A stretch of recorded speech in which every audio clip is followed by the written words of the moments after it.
This is Amanda Kiernan from the Order of Chaos. This is Bill from Stryker. This is Charlotte from Delane. This is Jarvis Leatherby from the band Night Demon. Hi, this is Ida from Trisphere, and you are listening to the Great Metal Debate podcast.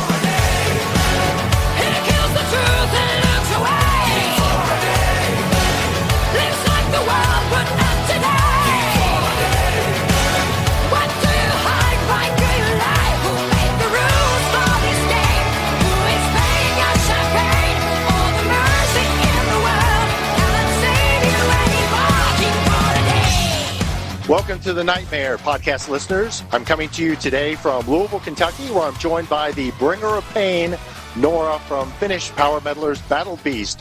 Noora, we're so pleased to have you with us on the Great Metal Debate. Thank you very much.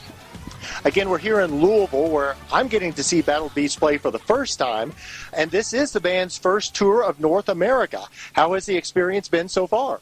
It's been amazing. Like, the reception has been more than expected. Like, of course, we don't have any expectations whatsoever. Of course, we always hope that people like us, but it's been more than great. And what has been very nice and surprising is that people are very welcoming and nice in here, and I feel very like home in here, so it's very nice.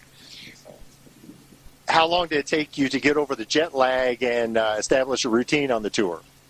Well, actually, it's been only like a couple of days now that I feel normal. But yeah, I don't know. Of course, it always helps that because the shows have been so good that I don't even mind about the jet lag or anything, because it's all worth it. But yeah, of course, it's now much more fun because we can actually enjoy our time, or when we have free time before the show or after the show. So just because with the jet lag, you just want to sleep or feel nauseous. So. Not good with you on tour. I'm glad you're feeling better. What have been the reaction of the crowds these first 10 days of the tour? Do you feel like you're winning over fans, maybe folks who haven't heard of Battle Beast before? Yeah, well, the feedback has been amazing, and people have been, like, many people have never heard of us before, and that is so great to give them this first impression of us, and people have loved us. So, and our Twitter channel has just exploded. So, because in Finland or in Europe, I feel like Twitter is not so much so active as in North America or in Japan. I feel like people use it more, but in Europe, Facebook or Instagram is more followed. But it's good to have all these different channels to reach out to people. And great to reach out to new folks who haven't heard of you before. You mentioned Finland. Battle Beast is from Finland. And the Northern European area as a whole is known as a big metal area. They have the highest number of heavy metal bands per capita in the world. Is there something about the climate or culture, you think, that leads to so many metal bands? Well, I don't know. It's weird. No, I don't know why is it so, but and surprisingly, but the truth is that in Finland, the most popular music isn't heavy metal, but it is actually a pop music like Finnish rap or something like that. So it's still marginal music in Finland also, but I think that is good because that makes heavy metal special and not something that people just necessarily listen every day, but it's something that people can experience. Still not the mainstream then. Still not the mainstream, and I think it's good. I've kind of talked to different people from different countries, and it feels like in every country their pop music is more popular, like the everyday kind of not heavy metal music is more common, but I don't mind. It's okay because we still got a lot of followers and listeners, and it makes it more special when it's not so common. Well, Noora, this is your first time on our podcast, so I'd like to delve into your background just a little bit. How long have you been singing and performing? Well, my first kind of memory of that I want to start performing is when I was 4 years old. I saw this television show of this kids singing competition. I told my parents back then I want to be there. Well, I didn't go there to compete, but that's when I remember the first memory of kind of having the spark and a feeling that I want to be in entertainment business. And long story short, I've been, before Battle Beast, I tried many different genres, and my roots come from blues and soul music. But in the end, when I found rock music through Janis Joplin, I found rasp in my voice and started doing other rock music, and not for long after that, Battle Beast called me and asked me to join the band. So an awesome day that was. In addition to your amazing voice, you add drama to your performance visually with your dress and especially your stage makeup. What was the inspiration for your stage look? Well, I've always loved theater and theatrical stuff, and I feel like in Battle Beast I can actually express myself in that way. And that is something that just has and will develop during the years I'm in the band, and it's so great that I can actually express myself artistically so many ways in this band. Well, it's a dramatic look, and you've actually gone a step further on video, walking fans through your makeup transformation.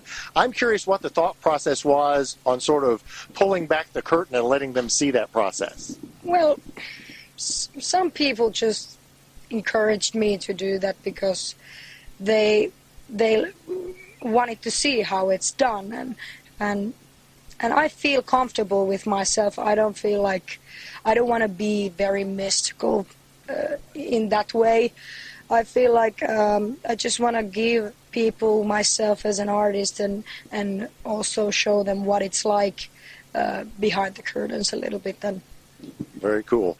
Let's focus for a moment on the new album, Bringer of Pain, just released this February. Are you happy so far with the initial reception from fans and critics? Yes, I'm very happy and very proud of that album, because this is the first album that the whole band was participating in the songwriting process and the decisions made for the album. So I feel like all the pressure that we had on that album and all the tears and sweat we have had, it's all been worth it, and the reception has been more than expected. Like, of course we hope that people would like the album and would sell well, but it's been like many times successful than the previous albums. And it's been over 2 years since the release of the predecessor, Unholy Savior. How long did it take to develop those songs? Were you working on them most of those 2 years, or did they come together toward the end?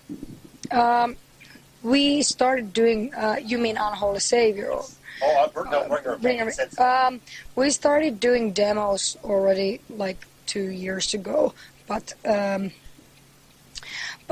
most of the songs that got in the album were made like during 2016.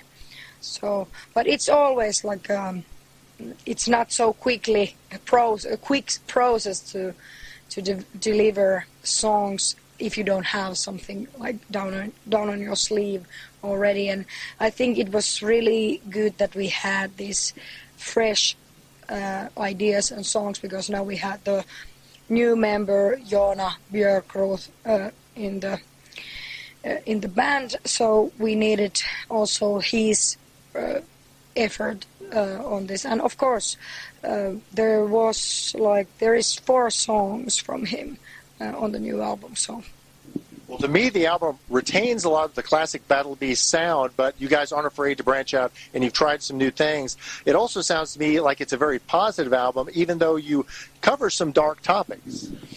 Yeah, I think the idea for us in this album is that we wanted to show that we are stronger than ever, and we wanted to celebrate Battle Beast and the spirit what's in the band and the energy what's in the members of the band, and that we can actually deliver the songs without the previous songwriter.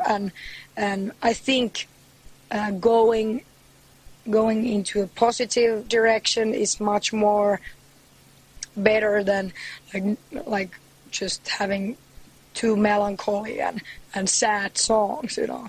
So we kind of, I feel like the album represents like kind of like saying that we are not going to give up no matter what.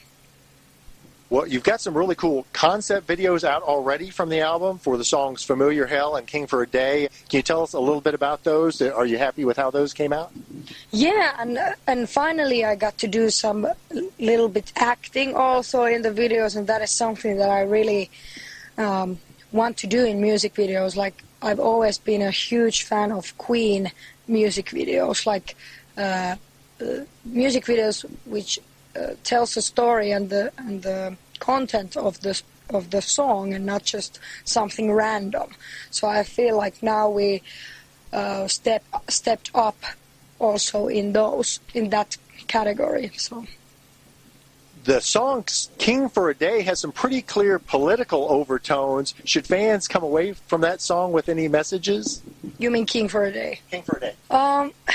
Well, the idea, Janne actually, our keyboard player, wrote that song, and the idea of the song is, it's not necessarily about political things, but also the idea is to make people talk and think more and deal with the things what's happening in this world right now, and also it can be your bad boss at your working place or anyone, but I think it's so cool that we can actually make people talk and think through our songs, and not just, you know, this is just something random, you know, but actually we have something to say about things. A little depth behind the rocking.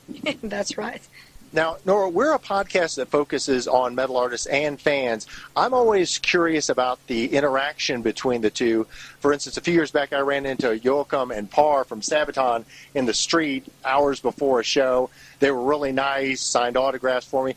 But I also knew they were probably going to get something to eat, get a piece of equipment fixed. For fans, what's the right interaction level, and when should fans pull back from being up in the face of the artists? Well, I think you can see as a person, you know, if someone is like, seems busy or kind of interrupted. So I think people you should use their common sense, and of course you have to remember that artists are people too, that they are not just some objects that you can just, you know, grab on or you know, like for me, for example, in some shows, not in United States or Canada, but in Europe, there has been like people grabbing my head and trying to kiss me and something like this. That is not okay. That you know, to get on my skin too much, because there is always this personal area that you need to respect. So, of course, I feel like people just should ask, like, is it okay? And usually it's okay. So it's always good to have these good manners and respectful to each other. That's a good answer. I like that. Well, beginning to wrap up with you tonight, what are the band's plans after this tour and heading into summer of 2017? A lot of summer festivals, of course, we are having around Europe and Finland. Then we, in the fall, we're going to Japan for a couple of shows, and we're having this northern small tours like in Sweden and in Norway. Is that nice to do some hometown shows? I assume Finland as well? Yeah, of course, and especially now that we have had some distance, you know, that, and in Finland you can't tour too much with heavy metal music. Like, there are just few venues, good venues that you can have. But I'm really excited to go back to Finland and with all these experiences in North America and Canada, and kind of, it's always, I feel like after every tour I feel much more professional and more experienced as a performer, and I have more tools to use again in our like performance on stage. Awesome. Well, finally, how can fans learn more about Battle Beast, and where can they purchase music and merchandise, in particular your latest album, Bringer of Pain? You can find Battle Beast from Facebook with the name Battle Beast, and of course from our website battlebeast.fi. There's this section merch, and from there you can go to our official web store, where you can find all our bundles and our newest stuff. So go there, get our newest album, and let's bring the pain. Well, Noora, I'm so excited to see you guys for the first time tonight, and I guarantee I will be down in front of the stage, pumping my fist and singing along with you. Thank you very much, and you're always welcome to our show.